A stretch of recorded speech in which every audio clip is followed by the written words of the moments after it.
Welcome to COB, a social cooperative, an intentional community, a place of experimenting and demonstration of natural building, self-sufficiency, regenerative farming and community living.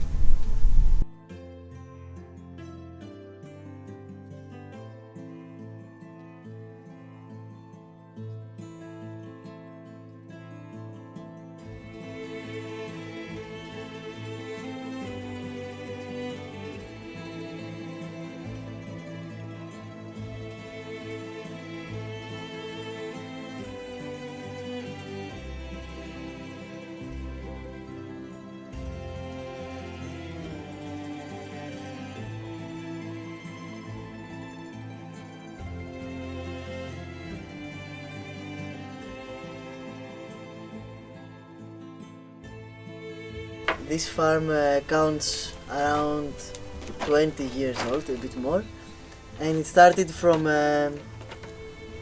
let's say, two friends that they just wanted to try to cultivate some tomatoes outside of the city.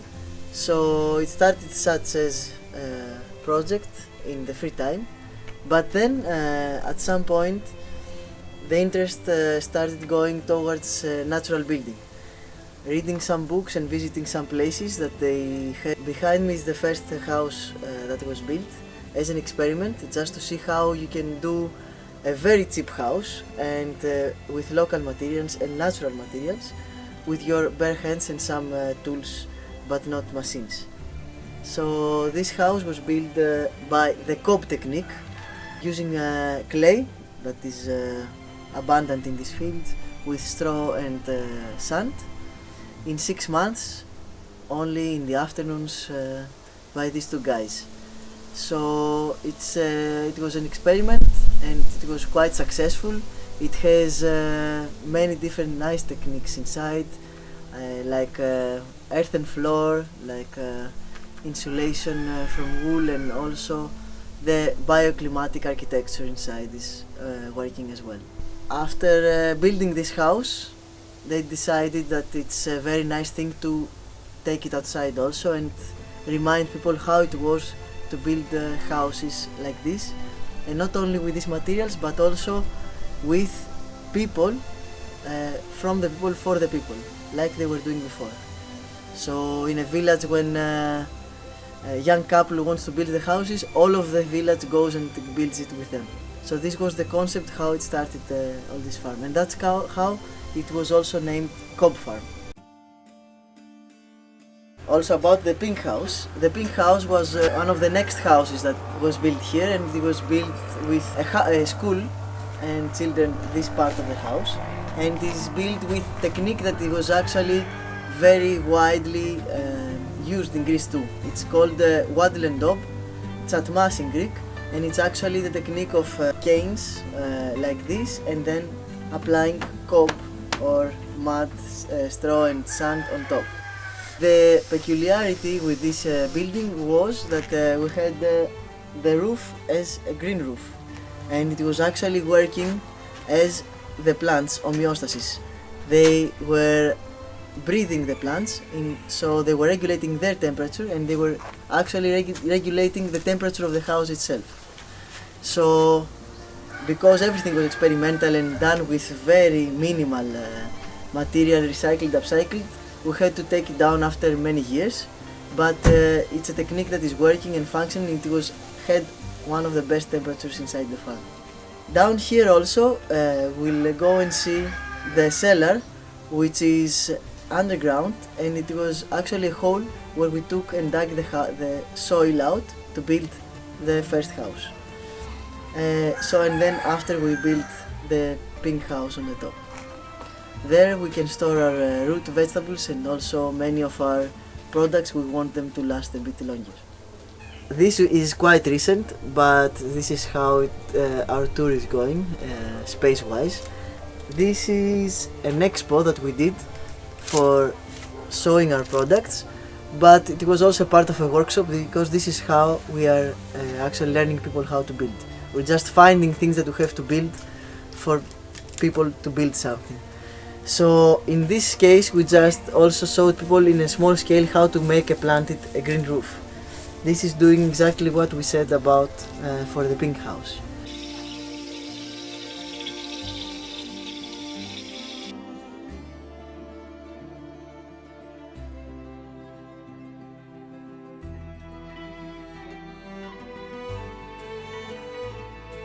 We are in the external kitchen.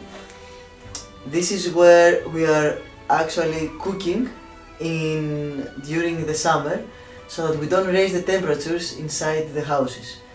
So it is silly to cook inside the house in the summer because you're doing what passive houses are avoiding, to avoid raising temperature in the summer or lowering temperatures in the winter. So in this case, here in the wood oven we're cooking every week our bread and cooking also food, and here we will use it also for processing our excess vegetables and fruits. This is Thanasi's house. It's more or less built, it's in the finishing of being built. It started as a 13-day master course in natural building, and it arrived in a very good point. People here learned how to build and design a house from beginning to almost the end. And here is they gave also life to a person that he's sleeping here in the nights.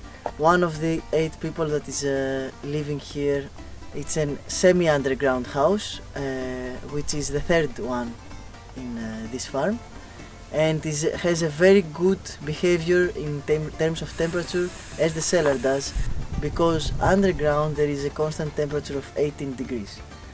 So you take advantage of this insulation, this natural insulation, and you make sure that it's dry and beautiful.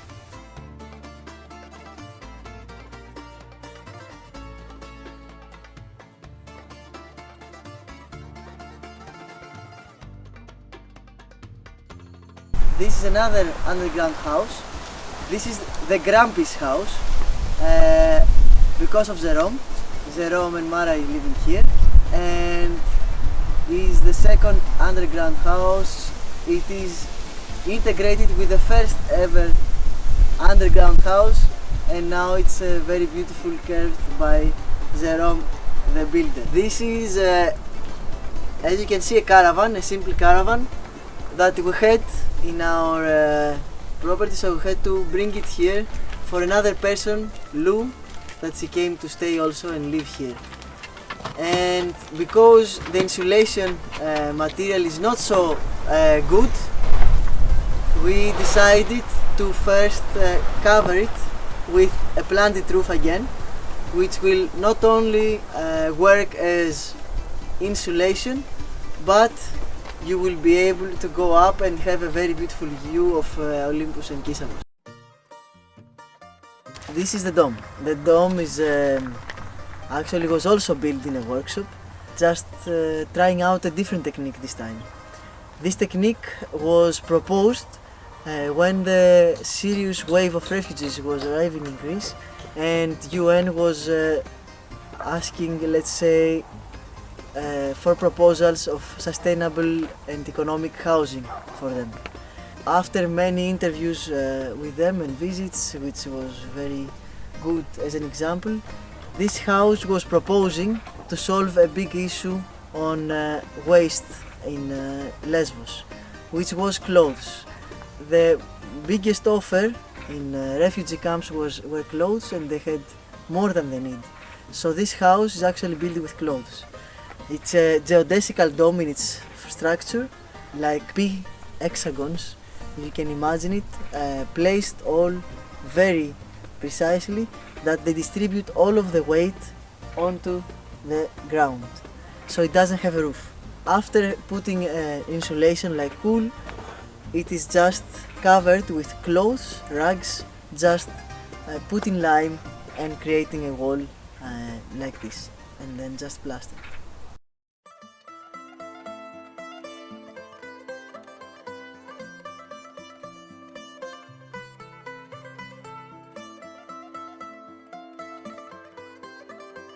Here is where Kostas lives, the person that has initiated this project. He actually built a very humble house for him. He built a 9 square meter house where he's living and has all of his comforts and covers most of his needs. So it's again an underground house. This is the first completed decent underground house.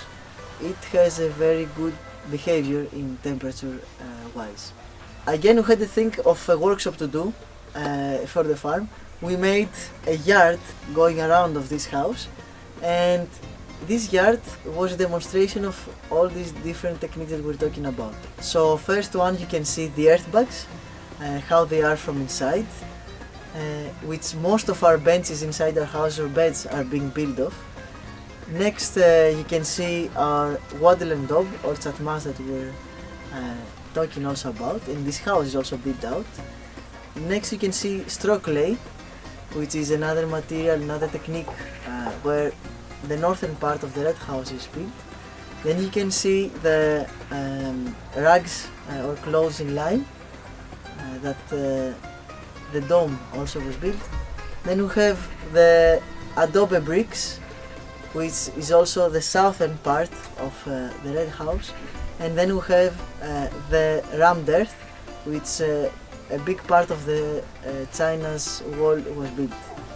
Inside all the house there is a different technique of heating. Some of them have a conventional fireplace or a stove, a clay stove, but many of them are getting profit of different technique. So for example, the dome has a rocket mass heater, which is a technique of heating up the houses in a very efficient way, which was producing almost no gases that are polluting the atmosphere. It has a very clean combustion. In the red house we have the shallow Ramford fireplace, which is actually having a much better efficiency than normal fireplaces and also emits better heat throughout all of the place.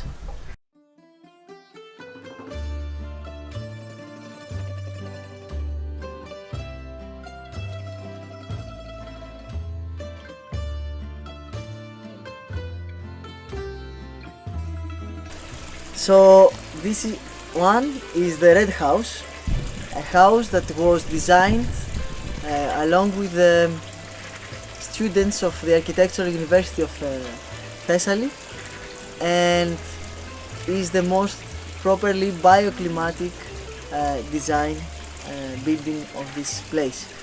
Every wall of it has different techniques. The southern wall is having adobe bricks, thermal capacity walls, and the northern walls have straw clay, which are more insulated walls, while in the inside of the house there are thinner walls that we don't need such big walls, that is woodland daub. We have earthen floor again, we have insulation from wool on top, and this is also the biggest house that we have and is being used as the community house.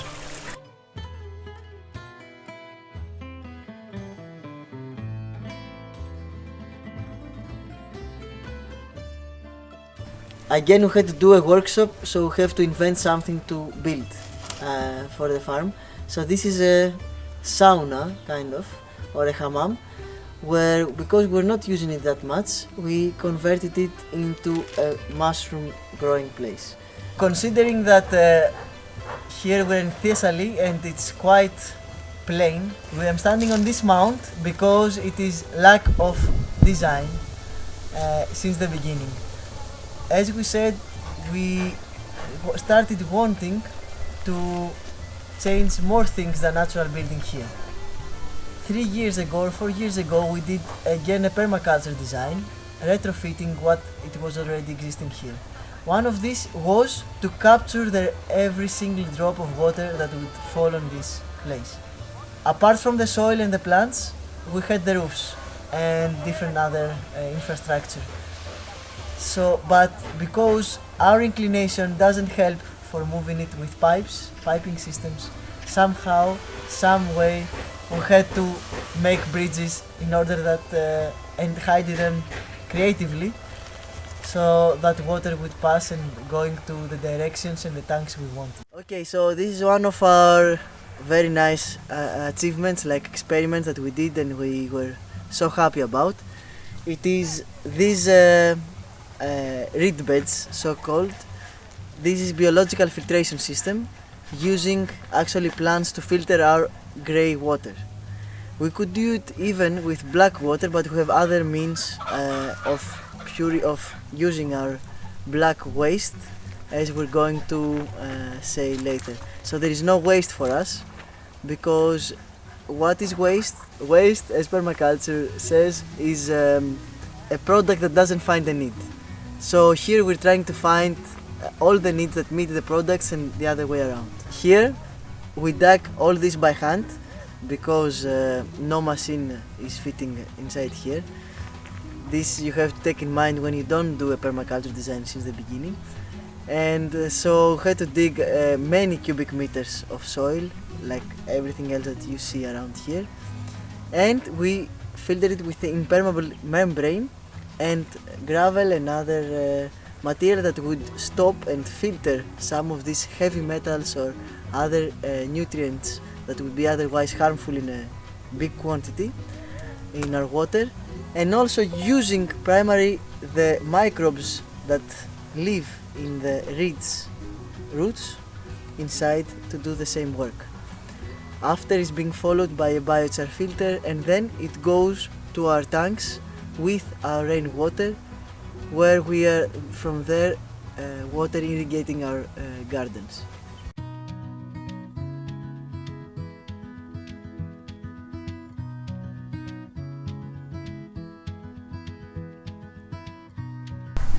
So here we see another hole being used in another creative way.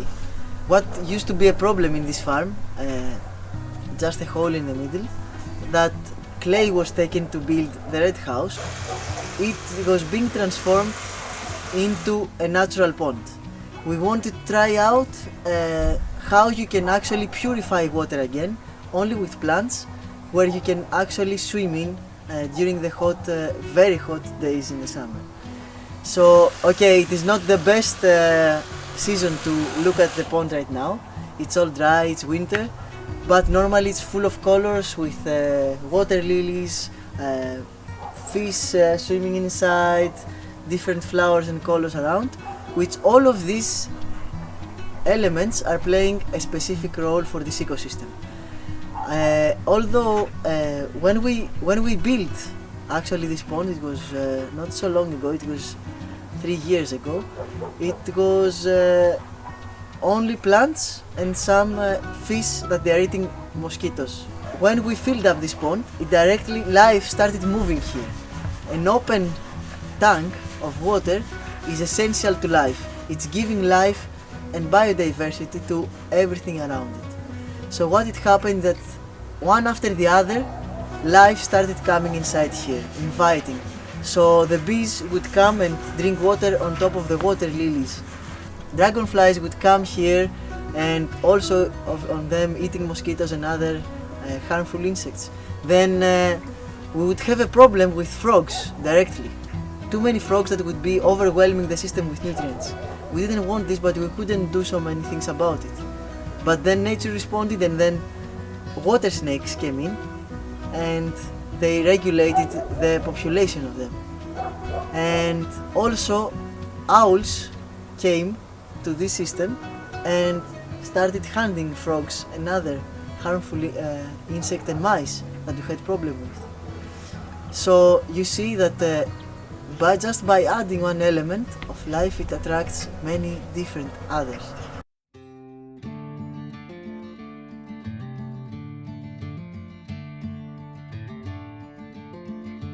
After trying many different techniques on how we can use our poop and pee in this farm, with so many people passing by for workshops or volunteers, we tried just holes where you just put a pallet on top. We try and change it throughout the farm.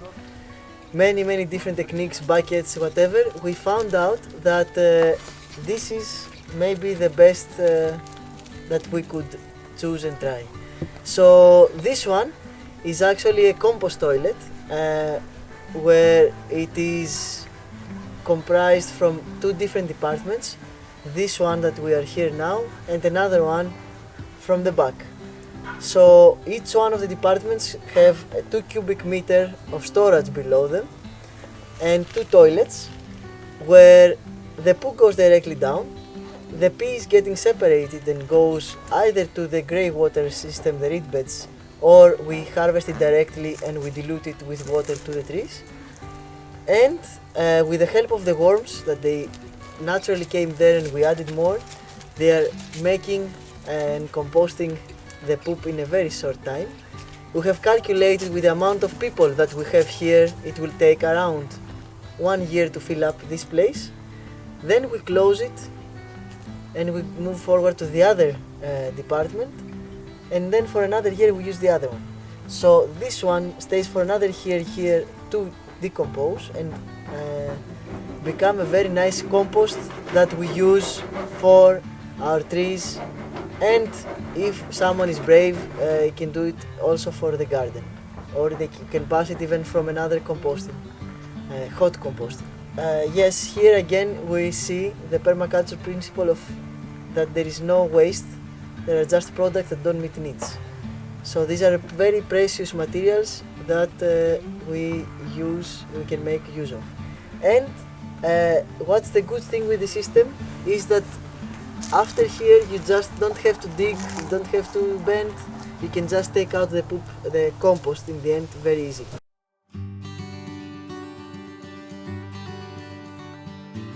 Another experiment, trial and error that we have done the past recent years in this farm, is another way to use our poo. This building is a biodigester toilet. What does that mean? It means that our poo is being used into and led into a closed anaerobic tank to be fermented, and from this fermentation it occurs gases, methane and other gases that are entering inside the house where you can actually light a fire and make a coffee. Because it is designed for few people, it needs constant feeding, and is designed only for the people that are living here, for around 10 people. So it doesn't have a super much production of gas, but it is an example of how we can use productively our poo. And after this fermentation, this poo much faster than a composting toilet, it gets out through the overflow and you can use it directly to your trees. So this is another trial and error that we're doing in this farm, because apart from natural building that this farm started with, then it evolved experimenting with everything that has to do with appropriate technology, or low technology as we call it, or slow technology, and also at some point we're going to see also how it evolved also with regenerative farming. Until then, we are just trying out how you can make stacking functions, as permaculture would say, to make more than one use, more than one function for each thing. So they are saying that biochar is the black gold, but also that is not sustainable to be produced because it needs a lot of fire, a lot of energy to be produced. So in these terms, we try to integrate the fire that is used for cooking inside these barrels, our biochar, to be used in a second oven, big oven, where at the same time we can cook food and use it without going to waste. Biochar is actually the activated carbon that you can use it in many different ways. We use it in our toothpaste that we sell, we're using it we activate it and we use it in our fields to fertilize our plants, our trees and our vegetables. You use it as a filter for our reed beds. Talking about low and appropriate technologies, This is just another experiment we did in a self-sufficiency workshop, and it's a dehydrator out of an old fridge. So behind it we have a black panel that captures heat and transfers it inside this fridge, and the vegetables or fruits or whatever is here drying passes a hot stream and gets outside from there. So it's actually a faster way of dehydration. It's one thing that we've been managing to be off-grid, or more or less managing, is to be off-grid in terms of energy. We are using solar panels and photovoltaic system for covering our energy needs. Some of them are used, broken but working perfectly, upcycled. Others bought, and okay, we're not the best, let's say, in terms of electricians, but we've managed to cope our way through covering our basic needs here. So in these terms, we're enjoying the plenty of sun that Greece will have even in winter. Now that we're talking is around the end of January. This system is also quite late. It started as a project, as an experiment in a self-sufficiency workshop again, and then we said, why not try it? It is not needed in the farm as a means of production of food, but it's a quite, let's say, it could be an alternative to all these new hydroponic systems that they've been out and about and very famous about, to be used maybe for food production in cities or deserts. So this is a closed loop aquaponic system, which means aquatic and hydroponic, which means cultivating food with the absence of soil and using also fish to give and cycle nutrients inside of it. So what is it about is actually having fish living, producing a lot of poop, which in the pond this big fish would cause trouble, would cause nutrient overwhelming. But because we are circulating them through the roots of plants, of vegetables, then these vegetables are purifying, but at the same time feeding themselves with these nutrients. So working itself in a solar panel and a battery, this system is let's say an example of how you can minimize footprint, ecological footprint in hydroponic systems.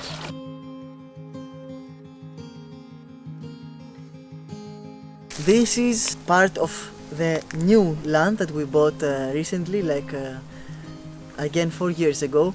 It is 2,000 square meters, and it is our way of more intense regeneration in the soil and more dense planting and producing out of the system. So in these 2,000 square meters, less because we wasted space in building this vegetable preparation station, as we say it, in order that we sell vegetables, we prepare them, we wash them, we put them in our boxes and deliver it every week in the closest city.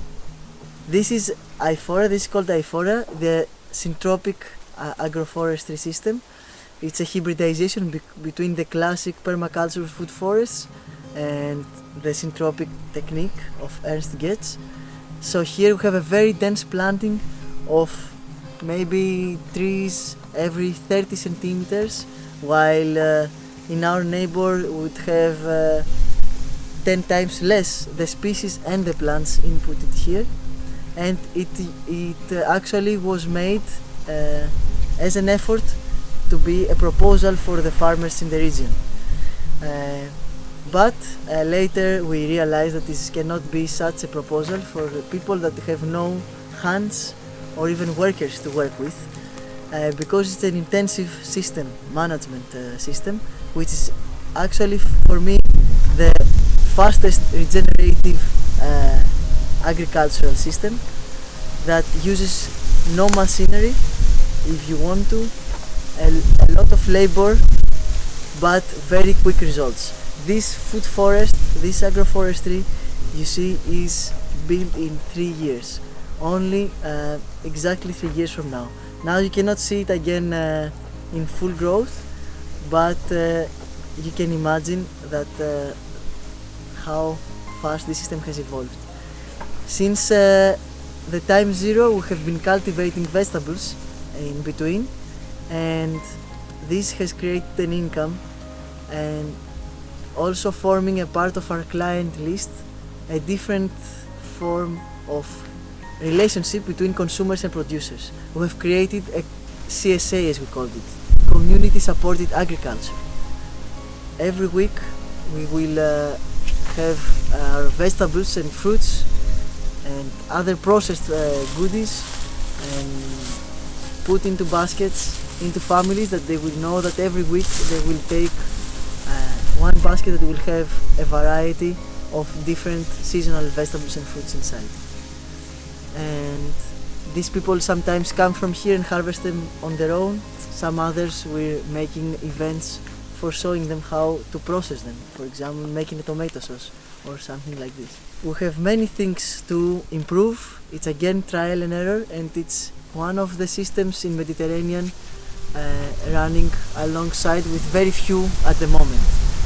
Syntropic agroforestry in the Mediterranean is not so widespread, or it doesn't have so very grown system. So we're trying and interacting with other projects like this.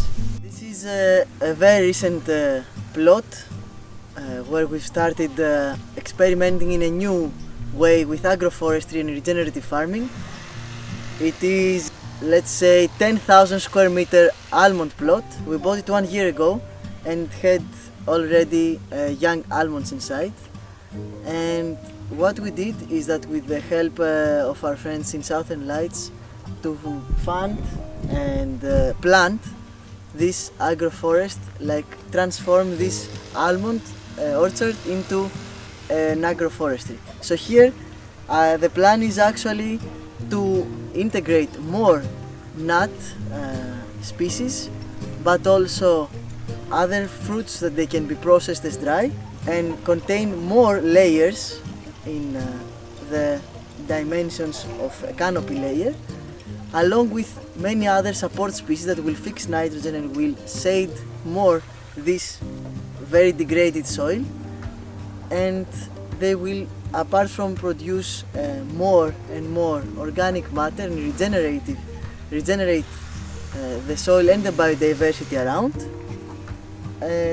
that they will also diversify our crops. So instead of having only almonds, that everybody around has almonds, here we're going to make a mix with different nuts, but also intercrop here between with oats and try to make a muesli. In between again, we're going to try to stop fertilization, even with inputting manure from outside, with the chicken tractor that we just built, and moving chickens and ducks, first the ducks and after the chickens, one after the other, in paddocks and a very specific, let's say, way that is done in order that not only doesn't degrade and compact the soil, but it multiplies the speed in which it regenerates.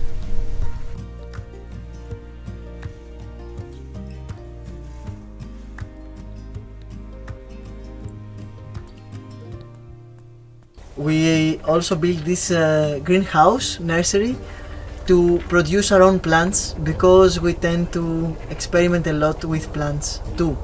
Also to grow our own vegetables out of seed. We are strongly recommending on keeping traditional varieties for more resilience and more in climate, but also in human rights.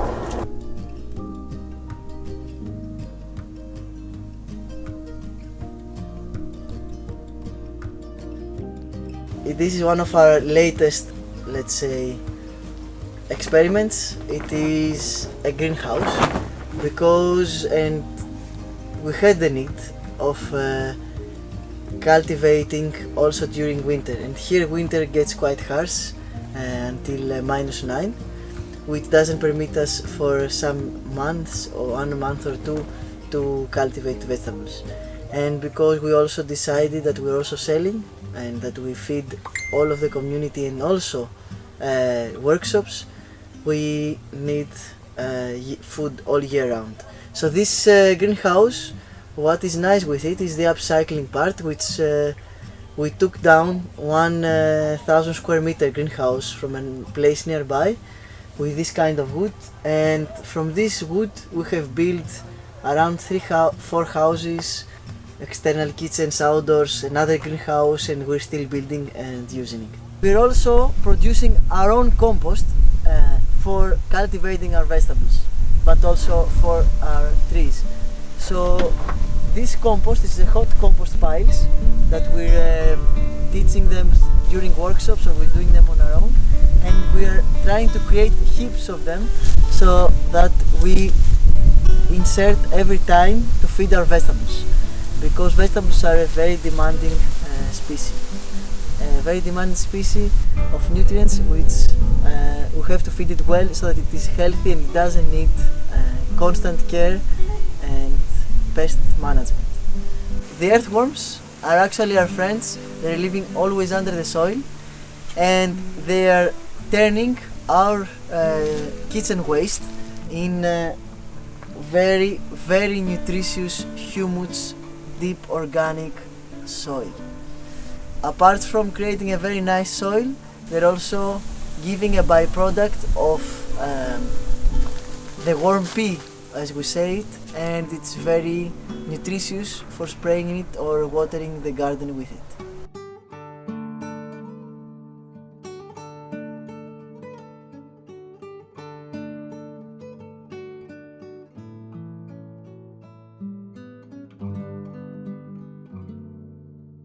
Even though all these things, all these experiments that we've done require a lot of effort, a lot of power, mental and physical, it's still doable and it's still a very beautiful process. We invite you all to make the least change for the maximum effect. You are welcome whenever you want to pass by here and get inspired and meet us through one event that we hold, like a workshop, an event, an open farm, or just volunteering with us. Cheers!